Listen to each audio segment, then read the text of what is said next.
So over on Twitter, I noticed Charlie Intel post that Treyarch posted a new blog post about Black Ops Cold War Zombies.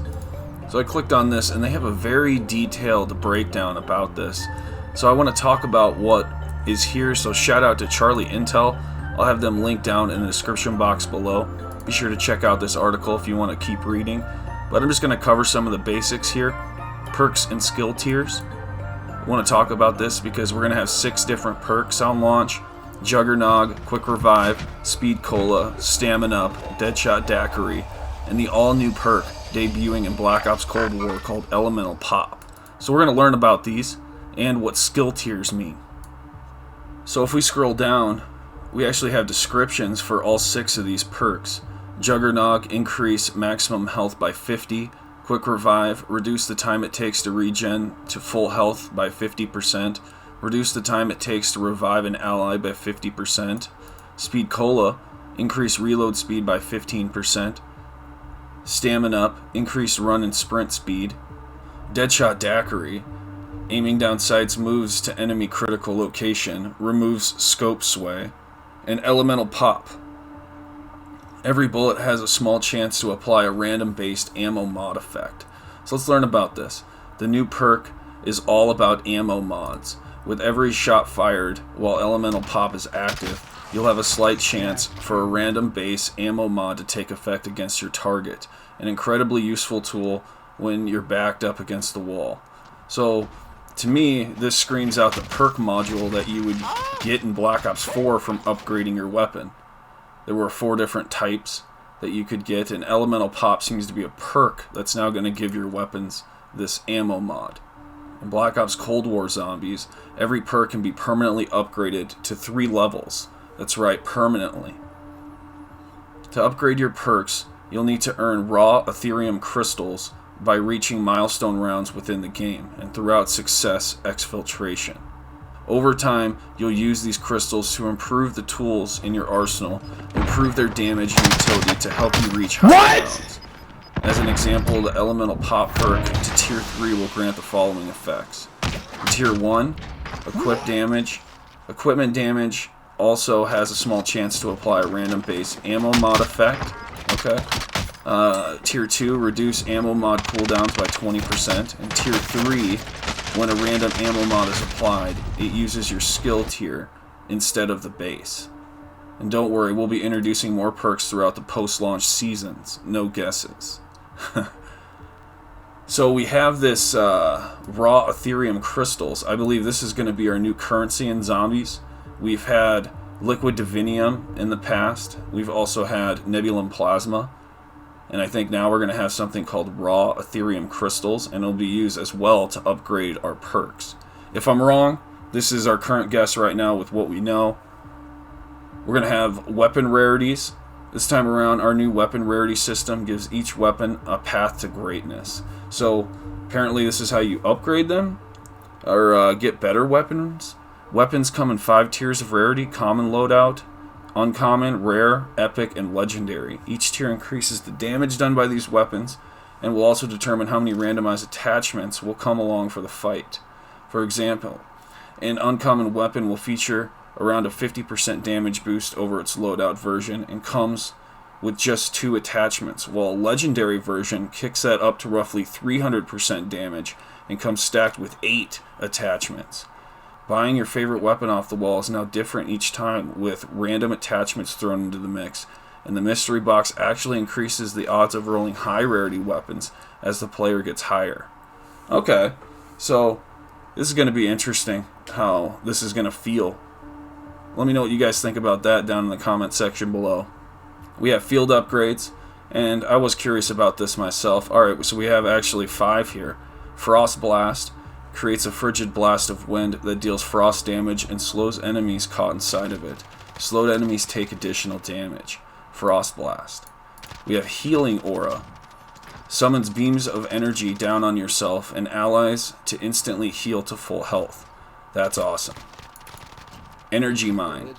Create a mine of pure energy that detonates on proximity of enemies, dealing explosive damage. Energy Mine. Ring of Fire. Creates a ring of ethereal fire that boosts damage for you and your allies. Normal enemies who enter gain a burned effect that deals fire damage. It lasts 15 seconds. That could be useful. Ring of Fire. And then we have Ether Shroud. Phase into the dark ether for 5 seconds, becoming hidden from enemy detection. Ether Shroud. It's like an invisibility cloak. So those are our 5 field upgrades, fellas, that we're going to have in zombies here. The design of these field upgrades take inspiration from several action-based abilities in previous zombies games, including certain gobblegums, elixirs, or even non-passive perks. Okay, so what about gobblegums and elixirs? We still haven't heard anything on this, so that'll be another video once we hear more information on what's going down with that. So let's learn about armor and salvage. Salvage appears to be our in-game currency, right? We have an out-of-game currency, which we talked about. We believe at this current moment it's that raw ethereal, where's it at? Raw Ethereum crystals. That's going to be our out-of-game currency that we'll use to upgrade our perks and whatever else we can use that for, like liquid divinium or nebulum plasma. Raw Ethereum crystals. And then down here, we see armor and salvage. So let's learn about this. Armor and salvage. Replacing the crafting shield of previous zombies experiences, armor provides a 360-degree layer of protection from enemies of the undead, armies of the undead. So we have armor now, just like in Warzone, replacing the crafting shield. I don't know. What are you guys thinking on that one? That's kind of a big deal, but I could see how their system would need that to work. Armor can be found as a rare drop from enemies or purchased using salvage. Although armor is partially repaired by picking up the occasional armored shard dropped from certain enemies, it's a finite resource and you'll find yourself vulnerable again once you run out of salvage to repair it. So you can also fully repair armor by picking up a carpenter power-up. Alright, well that's nice. Armor can also be upgraded to additional levels, increasing its damage mitigation and durability. You're going to need it as rounds progress, but we have salvage as our in-game currency, I believe, which you'll need to use to somehow piece your armor together when you find these shards. That's kind of where our mindset's at right now, but we're not exactly sure till we actually play it. And then we're going to have Scorestreaks, and look at this. We have a combat bow, a sentry turret, a war machine, a chopper gunner, and a self-revive. So it'll be interesting to see how that pops out. Keep an eye out for one of these from the mystery box if you're lucky. And those curious how to call a chopper gunner works without instantly ripping to shreds by zombies while you're controlling it, any support that takes perspective away from your character will temporarily make you immune to damage and ignored by enemies while it's deployed. So while you're doing your score streak, right, you are invisible from enemies. In Black Ops Cold War Zombies, every zombie has a small chance of dropping resources, including salvage, armor, or even lethal or tactical equipment. The tougher the enemy, the better the loot. And as you unlock equipment score streaks throughout certain standard player progression, that content will become available at the crafting table in-game and can be crafted using resources. I like that. Starting at the end of round 10, every 5 rounds after, you'll have an option to use a radio in the starting area of the map and call in an exfil.